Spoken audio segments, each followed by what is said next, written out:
আর যারা চলেছিল তাদের তাদের পিছনে এমন শত্রুতা করেছে যে শত্রুতার কারণে জানাজা পর্যন্ত করাইতে যাবে। চিন্তা করে দেখেন, জানাজা পর্যন্ত মানুষের বিদায় আর কোনোদিন তাকে পাওয়া যাবে না, আল্লাহর ওলিকে কোনোদিন দেখা যাবে না। দুনিয়াতে বহু মানুষ আসবে যাবে, কিন্তু দেলোয়ার হোসেন সাঈদীর মতো ব্যক্তি আর কোনোদিন পাবে? দলমত দলমত নির্বিশেষে সবার একই কথা যে দেলোয়ার হোসেন সাঈদীর মতো আল্লাহর ওলি আর আমরা পাবো না। তাহলে সেই আল্লাহর ওলির জানাজা পর্যন্ত আমাদের করতে দেওয়া হয়নি।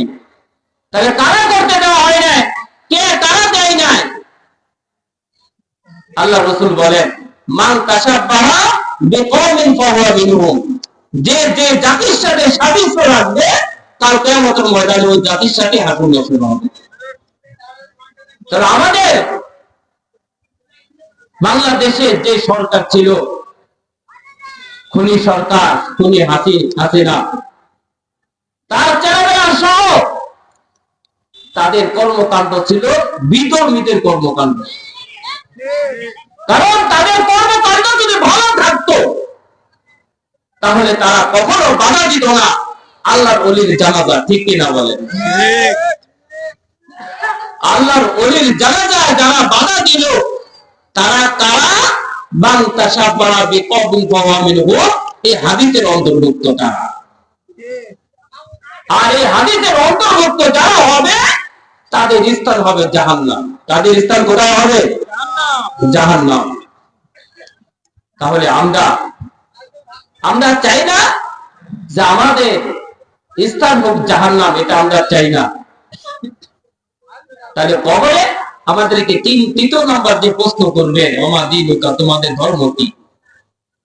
আমরা বলবো আমাদের ধর্ম খ্রিস্টান, আমরা বলবো আমাদের ধর্ম নাসারা, আমাদের ধর্ম ইহুদি, আমাদের ধর্ম বৌদ্ধি, আমাদের ধর্ম মোদি। এমন অবস্থা আমাদের মুখে আসবে, আমাদের ধর্ম যে ইসলাম, এটা আসবে না।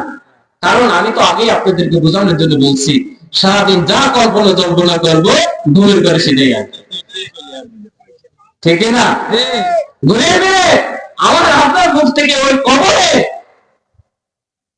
আমাদের ধর্ম ইসলাম, সবকিছু আমরা সর্বশ্রেষ্ঠ পেয়েছি। নবী পেয়েছি সর্বশ্রেষ্ঠ, কোরআন পেয়েছি সর্বশ্রেষ্ঠ, ধর্ম পেয়েছি সর্বশ্রেষ্ঠ, আমরা মানুষ হিসাবে সর্বশ্রেষ্ঠ। তাহলে আমরা সবকিছু পেলাম কি? সর্বশ্রেষ্ঠ।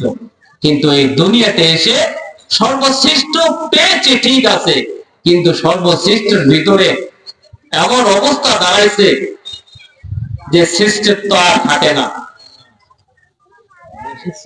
হ্যাঁ, এই জন্য কেউ ভাইরা আমার একটু রাতে ঘুমে একটু চিন্তা করবে, এই তিনটা প্রশ্নের উত্তর কত গুরুত্বপূর্ণ কথা। সচরাচর আমি বলি না, আজকে মনে হলো আপনাদের দোয়ার বরকতে তাই বললাম যে তিনটা প্রশ্নের উত্তর আমাদের আসবে না। কারণ কেন আসবে না? কারণ দুনিয়াতে তিনটার কোন কাজই আমরা করি। আল্লাহ তাআলা আমাদেরকে এই তিনটা প্রশ্নের উত্তর সঠিকভাবে, সুন্দরভাবে যেন আমরা ওই কবরে দিতে পারি, সে লক্ষ্যে এই দুনিয়াতে যতদিন আমরা বেঁচে থাকবো ততদিন আল্লাহ রসুলের আদর্শ অনুযায়ী আমাদের জীবনকে যেন পরিচালনা করতে পারি। আল্লাহ তাআলা আমাদের সেই তৌফিক দেন। সবাই বলেন আমিন।